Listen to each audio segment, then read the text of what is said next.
Olá, pessoal! Estamos aqui hoje mais uma vez para refletirmos juntos a nossa liturgia do dia, tá certo?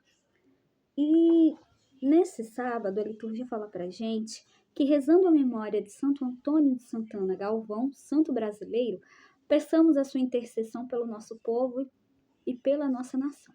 Então, que nós possamos celebrar a liturgia com muita fé e piedade. Então, a primeira leitura está em Romanos, capítulo 8, versículo 1 a 11. Romanos, capítulo 8, versículo 1 a 11. Irmãos, não há mais condenação para aqueles que estão em Cristo Jesus, pois a lei do Espírito que dá a vida em Jesus Cristo te libertou da lei do pecado e da morte.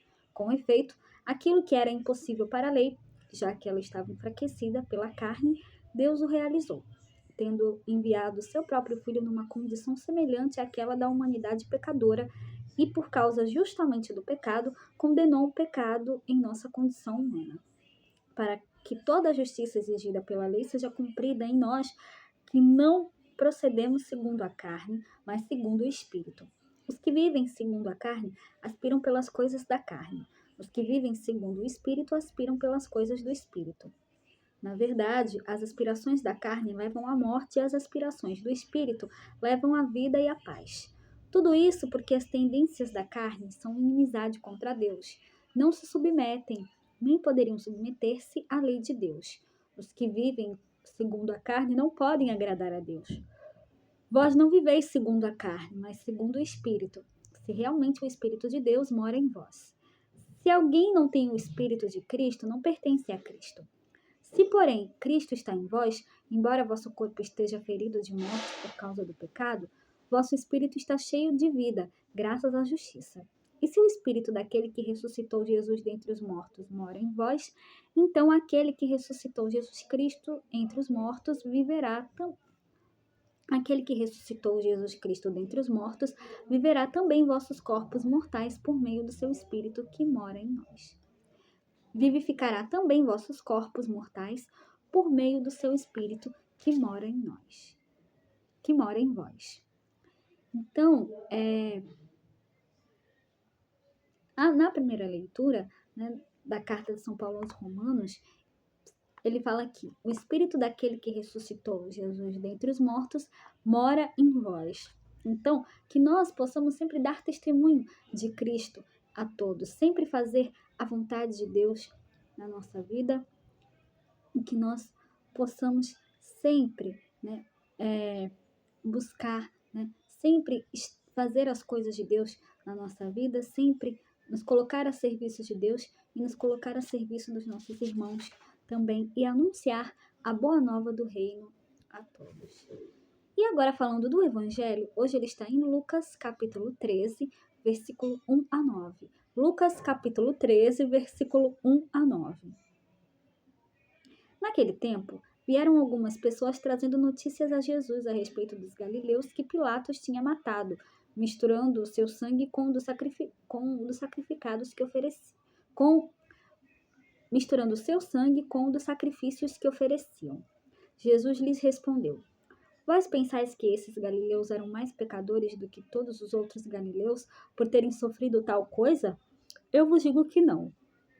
Mas se vós não vos converterdes, ireis morrer todos do mesmo modo. E aqueles 18 que morreram quando a torre de Siloé caiu sobre eles? Pensais que eram mais culpados do que todos os outros moradores de Jerusalém? Eu vos digo que não. Mas se não vos converterdes, ireis morrer todos do mesmo modo.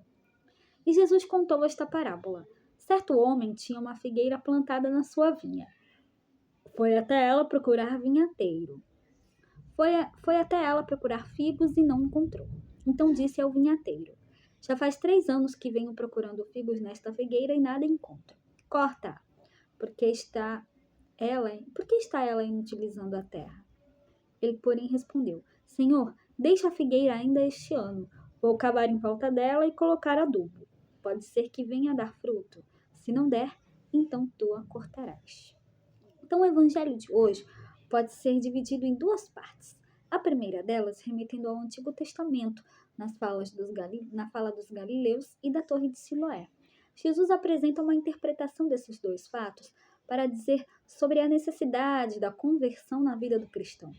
Aquilo que acontece em nossas vidas de modo acidental não deve ser entendido como castigo ou punição de Deus. Pelo contrário, deve servir como sinal e advertência que incita ao arrependimento, à conversão, tendo em mente o nosso encontro definitivo com o Senhor. Na segunda parte do texto de hoje, o Senhor conta a parábola da figueira estéril, diante de uma comunidade, digamos, ansiosa pela segunda vinda de Jesus.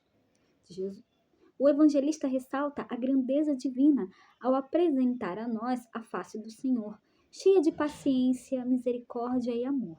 Esta aparente demora possibilita o alcance da salvação por parte de todos, então é preciso um certo tempo para que todos acolham com generosidade a salvação de Deus.